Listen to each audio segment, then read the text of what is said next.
Di, paano kung magkulang yung cash natin pambayad sa taxi?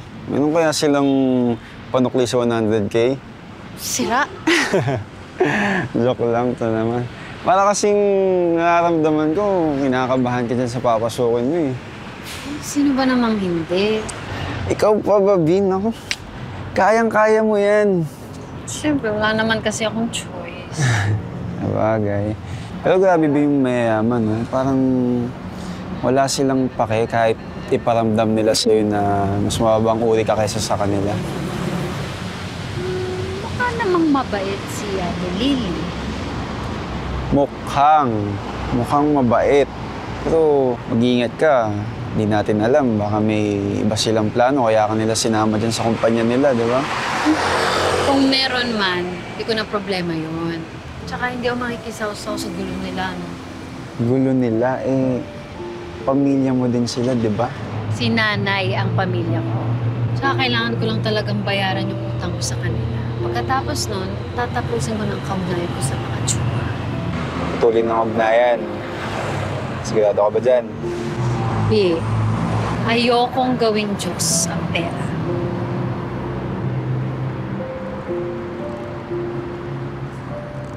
That's a bad idea. Tingin mo? Marami nang nangyayaring kaguluhan with Violet. Tapos idagdag mo pa itong mga kapatid mo sa labas. No, trust me.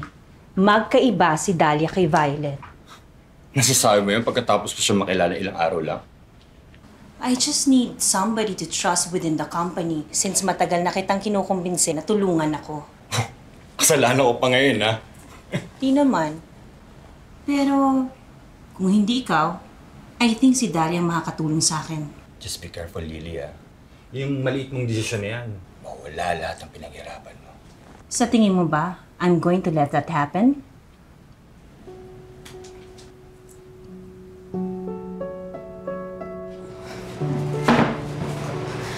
Hindi mo na naman ako kailangan samahan dito, Aurora. Susunduin mo pa si Lily, di ba? Mamaya pa namang 3:00. Ikaw ang dapat magpahinga. Ang laki na ng tiyan mo. Tigas ng ulo mo talaga. Kinausap ka ni Leo, no? Ano pong gusto niya? Maghapon lang akong humilata para sa baldado at sa mga tamad lang yung ganun.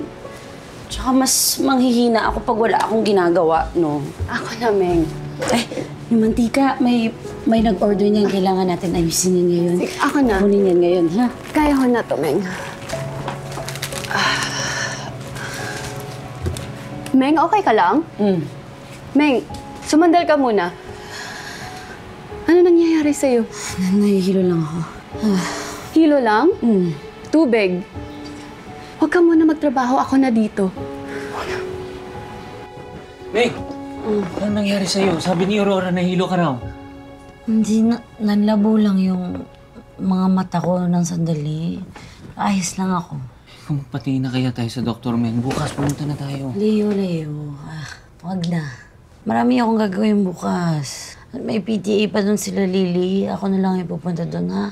Huwag ka na mag-alala. Sigurado ka pa? Oo nga. Magpahinga ka na din.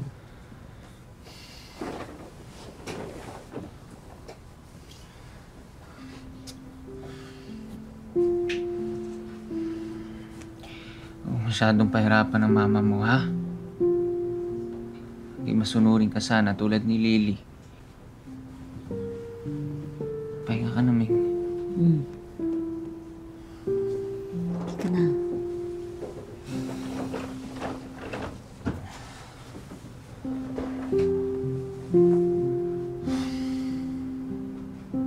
Mahal kita, Meg. Mahal kita.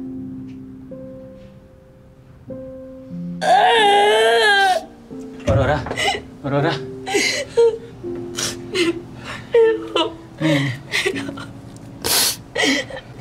Neng.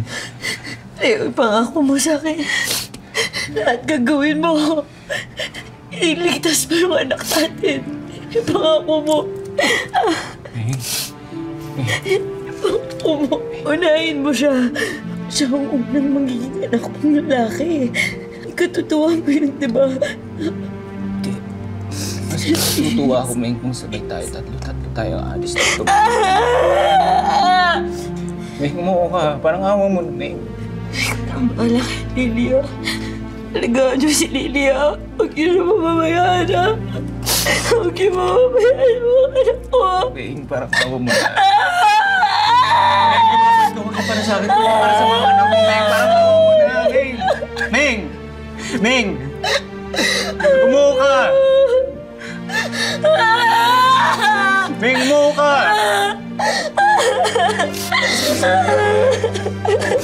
Nurse! Iligtas niyo siya doon. Kaya mo yan, Carmen.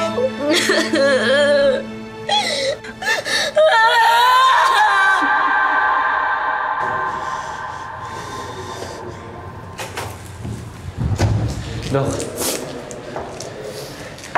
Kamusta asawa ko? Ang baby. Sinubukan ko silang iligtas pareho, pero I'm sorry.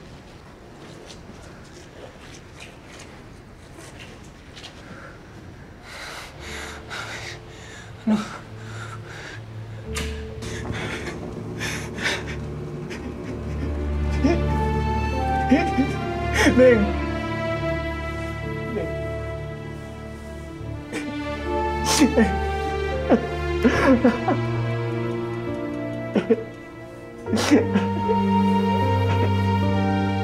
Meng! Meng! Meng! Meng! Meng, gumising ka! Meng! Marami pa sa pangarap sa isa't isa! Meng! Meng! Meng! Parang awa mo na bakit mo ginawa sa akin ito, Meng? Bakit mo ako iniwan, Meng? Meng!